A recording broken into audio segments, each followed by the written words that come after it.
10 days left until the much-anticipated summit between North Korean leader Kim Jong-un and U.S. President Donald Trump. This week, the two sides will be dealing with logistics issues as well as working on a joint statement.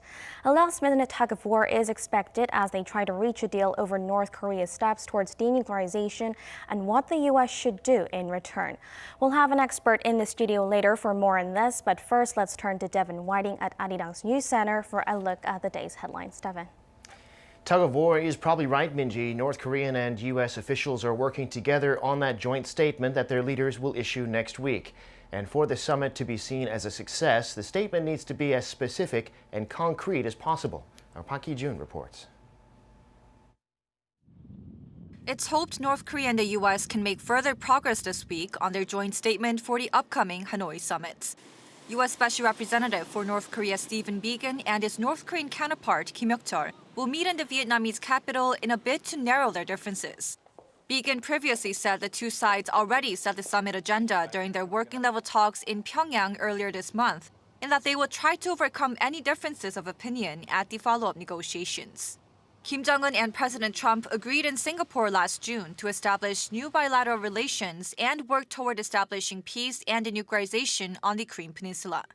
Biegun and Kim Jong-un are to focus on specific ways to implement that promise. At the core of that is believed to be the verified shutdown of the North's Yongbyon nuclear complex and what the U.S. would offer in return. The Yongbyon complex is a key facility that produces the essential materials for making nuclear weapons, plutonium, and uranium. Possible rewards from the U.S. could include an end-of-war declaration and partial sanctions relief. Watchers say the more specific the statement, the more likely the summit will be a success. As a result, it's possible Pyongyang and Washington may continue their working-level talks right up to the day of the summit until they find a middle ground that satisfies both sides. Park Ki-jun, Arirang News. Vietnam will be in the spotlight next week, hosting one of the world's most important summits of the year. Preparations are already underway at the venues. In the meantime, our EG1 is in Hanoi, where many of the locals she's meeting say they're excited about it. Hanoi, the capital of Vietnam with a population of 7.7 million, has been announced as the host city of the second North Korea-U.S. summit by President Donald Trump earlier this month. The news was widely covered by Vietnamese newspapers and televisions, and many local citizens are eagerly anticipating this historic event. A lot of us are thrilled and proud to be hosting this very important event. It will be a good opportunity to promote our country to the world. I think the summit is being held here because both countries have trust in us. Hosting the event will be great for our country's economy, and I hope we can contribute to the peacemaking process of the region. There could be some inconveniences during the summit period, but if the U.S. and North Korea can develop their ties and make great achievements, we are more than welcome. But there are also those who are completely unaware of the news because they've been too busy going about their daily lives. It's my first time hearing such news. I don't have much time to watch television or read news. Meanwhile, a number of key locations that could play a role in the summit are quietly making preparations of their own. JW Marriott Hotel Hanoi, where President Donald Trump is widely expected to stay, appears to be making itself ready for the arrival of a high-profile guest. There was a major cleanup of the surrounding gardens, and holes have been dug around the hotel, possibly to plant more trees. The North Korean embassy is also undergoing minor renovations. Even on the weekend, workers were painting the walls of the building and cleaning the fences. The bulletin board just outside the embassy was also updated with the latest news out of North Korea. All of these changes may be in preparation for a possible visit by North Korean leader Kim Jong-un during the summit. The security around the premises wasn't as high as reported by other South Korean media outlets. But with less than 2 weeks left to go and the protocol teams of North Korea and the U.S. working on the final arrangements, more visible developments are expected to occur within the next few days. 이지원, Arirang News, Hanoi. President Moon says he thinks his U.S. counterpart is quite eligible for the Nobel Peace Prize, having repeatedly stressed that President Trump has made significant contributions to peace on the Korean Peninsula. The Blue House said that Moon had not personally nominated Trump for the annual Peace Award, and that given the nomination deadline is already passed, the South Korean leader might not be able to nominate Trump after all. Those comments come after the U.S. president revealed that the Japanese prime minister had written to the Norwegian Nobel Committee nominating Trump for the prize. South Korea has been looking to boost its sales in the arms industry as its technology and expertise grow. Defense Minister Chung Kyung-do is in the United Arab Emirates to look for ways to do that at a huge defense-related conference where he met with some existing and potential new partners. Park Ji-won has more. This year's IDEX, or International Defense Exhibition and Conference, opened in Abu Dhabi on Sunday with some 1,500 defense firms from around 70 countries taking part. Held every 2 years, the exhibition also brings together some 100,000 visitors and observers. Around 30 South Korean defense firms, including Hanwha Defense, Korea Aerospace Industries, and LIG Next One, have joined this year's event. South Korea's Defense Minister Chung Kyung-do is also in the Gulf nation to support the South Korean defense firm's efforts to build networks with the United Arab Emirates as well as its neighbors in the region. When it comes to the development of weapons systems, no matter how good they are, they cannot be exported unless there is cooperation among countries. That's why the South Korean government is fully backing our firm's efforts to export arms to the region. Chung was one of over a dozen of defense chiefs who attended the exhibition's opening ceremony, along with his counterparts from Egypt, Greece, Czech Republic, and the Philippines. On the sidelines of the event, Chung has been holding bilateral talks with defense ministers from other countries. He sat down with his UAE counterpart, Mohammed Ahmed Al-Buardi, about strengthening their bilateral defense cooperation. They discussed ways to strengthen cooperation by improving exchanges in terms of military personnel, training, and cybersecurity. They also agreed to work hand-in-hand on defense R&D. Minister Chung also held bilateral talks with his counterpart from Oman, Saeed Badr bin Saud, on Sunday. They discussed to sign a memorandum of understanding in the near future to establish a foothold of defense cooperation between South Korea and Oman. Park Ji-won, Arirang News. President Moon Jae-in says he expects the second Kim-Trump summit will result in big progress. Speaking at the Blue House to leaders of South Korea's 7 major religions, the president expressed hope the summit next week will lead to specific and visible steps towards denuclearization. Have a listen.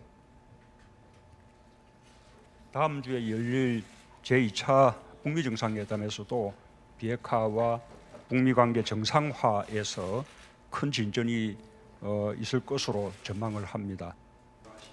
The president also called for the support of all religious groups for peace on the Korean peninsula and said next week's summit will hopefully put some speed on the agreements reached last year in Singapore. President Moon also asked the religious leaders to work to unite the Korean people ahead of the 100th anniversary of the March 1st independence movement. That movement in 1919, he noted, was originally put together and staged by leaders and followers of faith. I'm Devin Whiting, and those are your news headlines.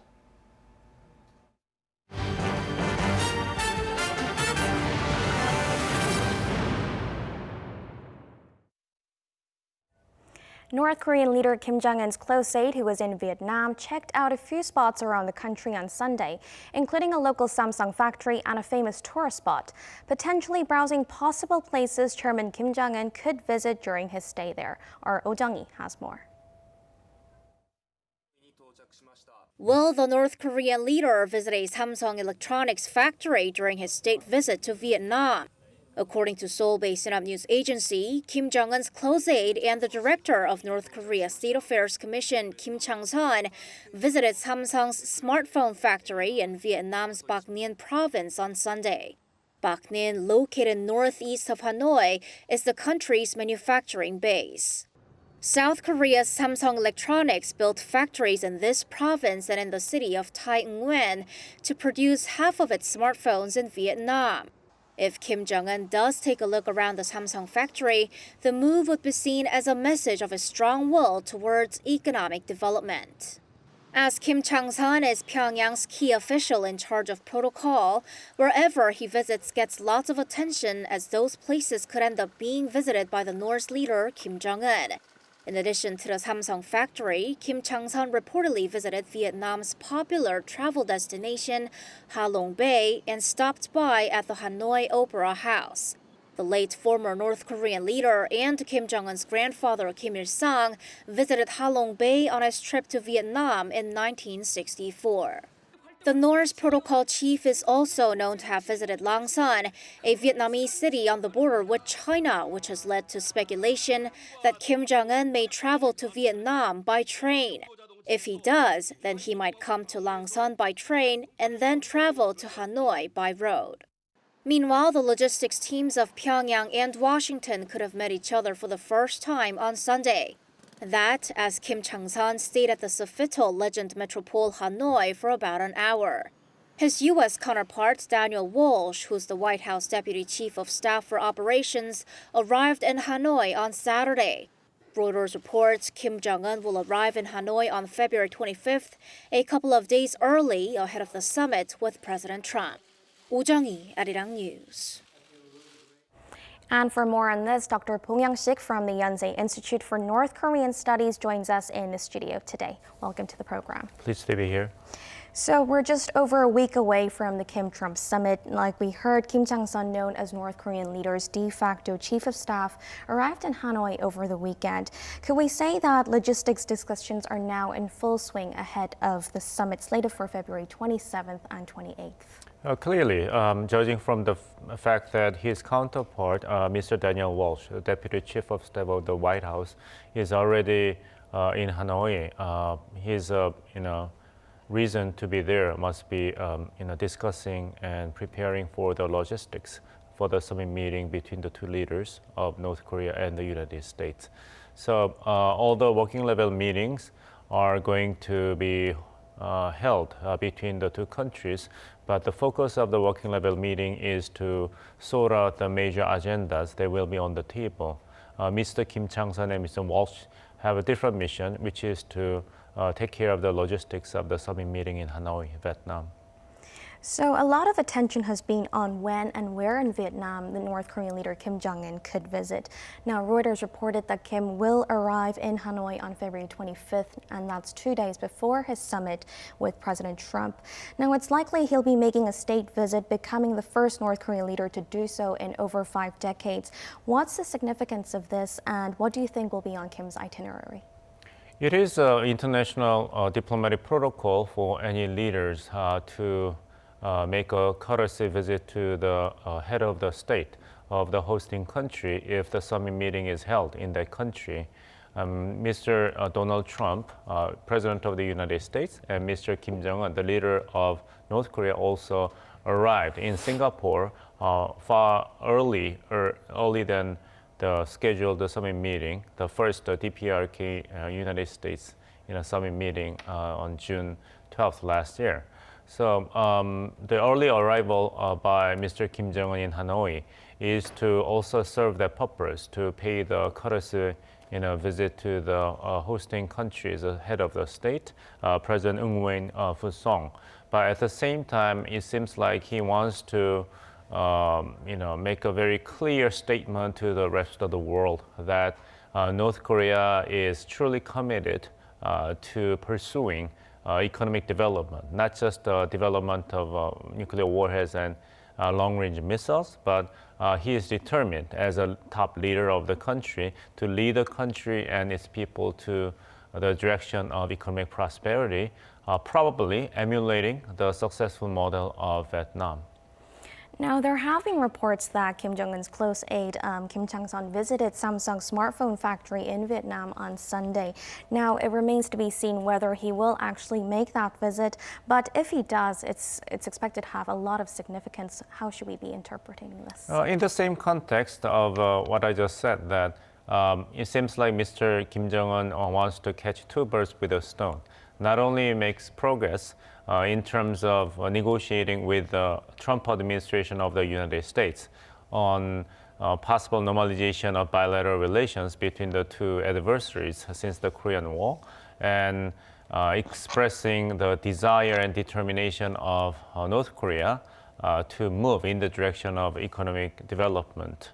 So in that context, make a visit to Samsung factory in Bắc province could be a very significant and symbolic. But at the same time, we have to take it with a grain of salt, because there are some examples in the past that we made wrong and exaggerated interpretations of the similar moves by North Korean leadership. For instance, when Mr. Kim Jong-un's father, the previous leader of North Korea, Mr. Kim Jong-il, made a visit to Shanghai in 2001. As a part of his official visit to China, he was reported to say that it's miraculous that the city of Shanghai was totally transformed. It's like it's a totally different world.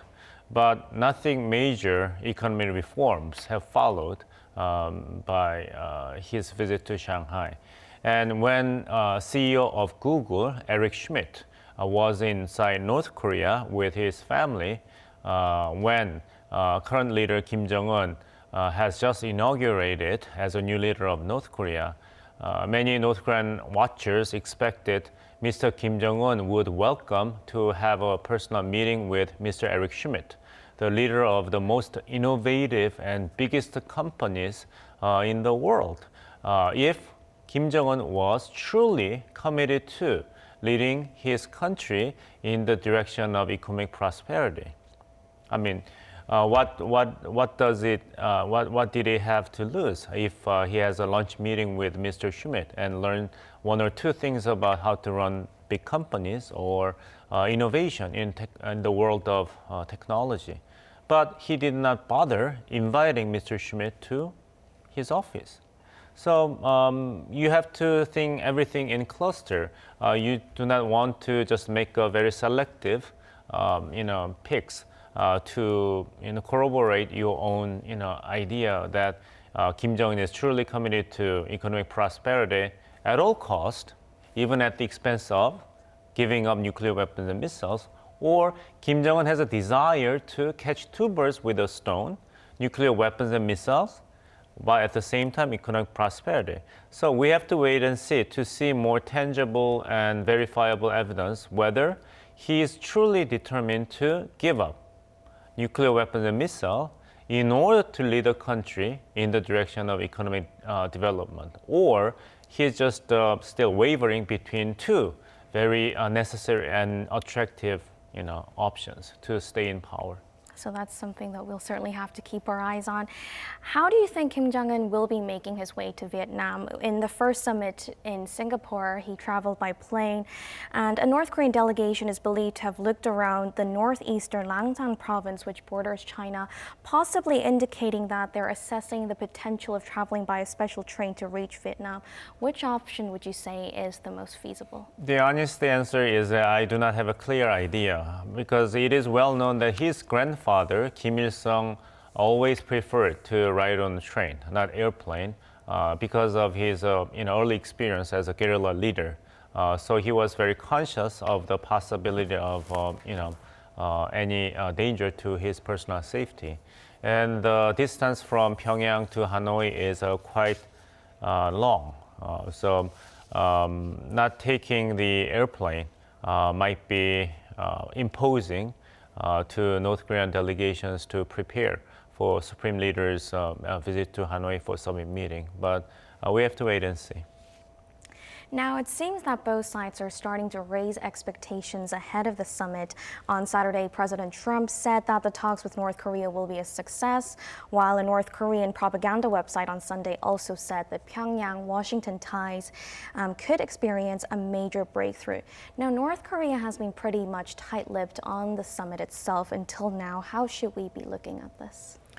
I think that North Korea's aim is to secure the declaration of the official end of the Korean War and opening of liaison offices in both countries as something given, something almost guaranteed by the United States government, and pursue something more, especially at least partial relief of existing economic sanctions.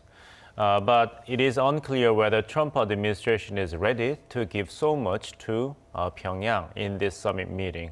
So the goal for North Korean leadership is to get not just the political benefits, including the declaration of the end of the Korean War and the liaison offices, but also economic benefits, sanction relief. I don't know whether it will be given by President Trump at the summit meeting or not, but who knows? All the possibilities are open.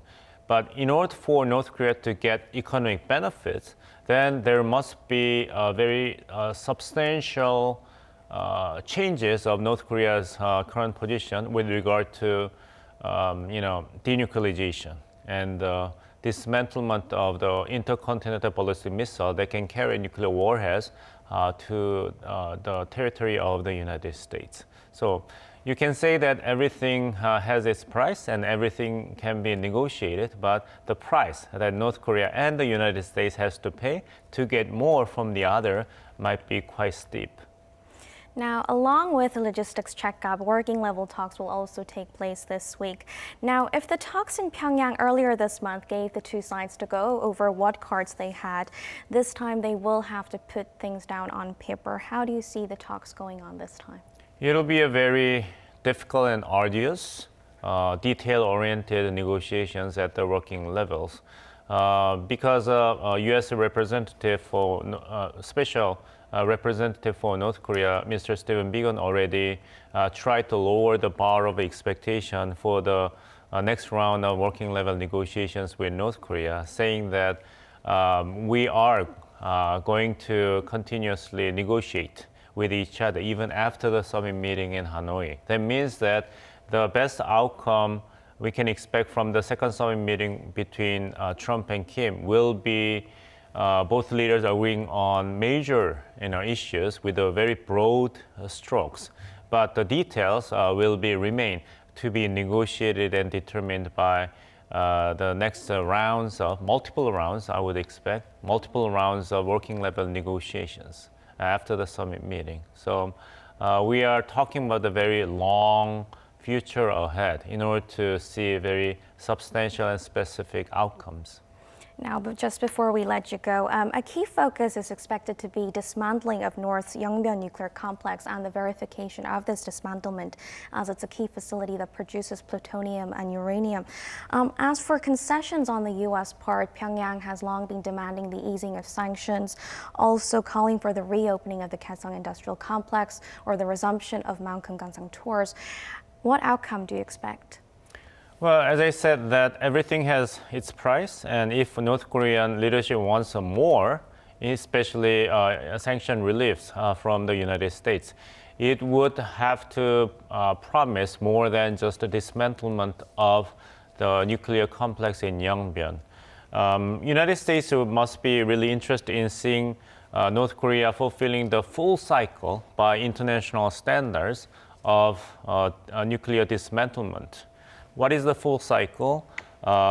Report and inspection and dismantlement and verification. And North Korea has not really fulfilled the entire cycle of nuclear dismantlement in accordance with the international standards. If North Korea is going to agree on this and actually carry out this full cycle of nuclear dismantlement, even though it will be only confined to the Yongbyon site, but there is a possibility that Trump administration may find this very satisfying and important. In terms of testing the genuine commitment of denuclearization in verifiable manner by North Korean leadership. It could be a good starter for United States and North Korea. But if North Korea wants more than declaration of the end of Korean War and the liaison office, economic sanction relief, then it must be, as Stephen Biegun said, something must be done beyond Yongbyon. Okay, so I'm afraid that's all the time we have for today. Thank you for your insights. My pleasure. And that's where we wrap things up. Thanks for join us again at the same time tomorrow. But in the meantime, do stay tuned to Arirang's newscast for all the latest updates. Thank you for watching and goodbye for now.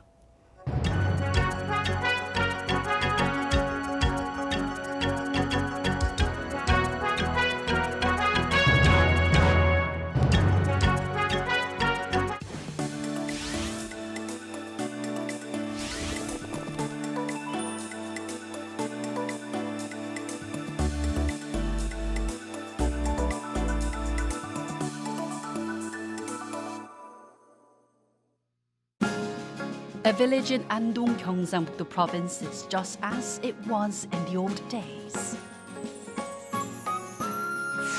Hwae Folk Village was named due to Nakdo River that flows around the village in an S shape.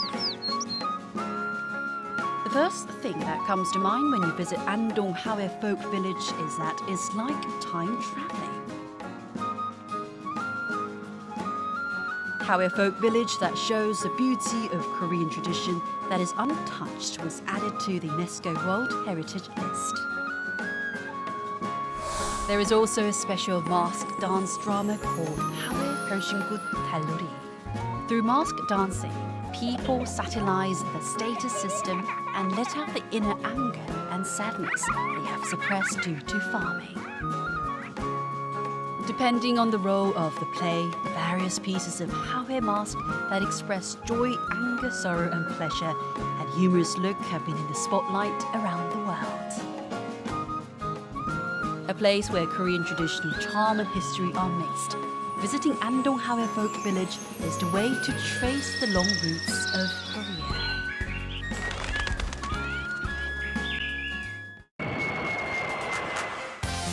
Planning a self-guided tour in Korea? We'll let you peek at the most beautiful hours from dawn to night in Korea.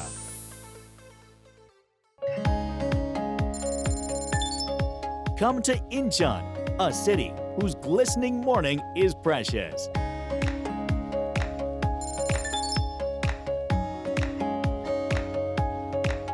Gyeonggi-do will make your heart throb.